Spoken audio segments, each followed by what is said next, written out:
আমি আমাদের সাংগঠনিক টিম এবং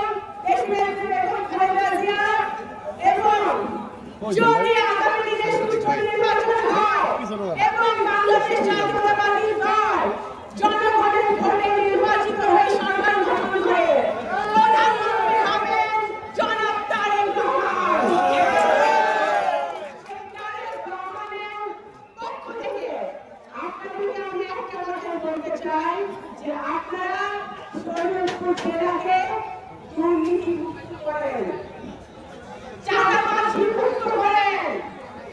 যারা চাঁদাবাজি করে, যারা দুর্নীতি করে, যারা বিভিন্ন ধরনের অপকর্ম করে, তারা বিএনপির কোনো সদস্য হতে পারে না। তাদেরকে আমরা ঘৃণা করে প্রত্যাখ্যান করি এবং এই ষড়যন্ত্র থেকে, এই অপকর্ম থেকে আমি অনুরোধ করব আমাদের সকল পর্যায়ের নেতা কর্মীরা যেন দূরে থাকে এবং জনগণের পাশে থাকে। এটা আপনাদের সবচেয়ে বড় ভূমিকা।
আজকে আমরা নতুন বাংলাদেশ দেখতে চাই।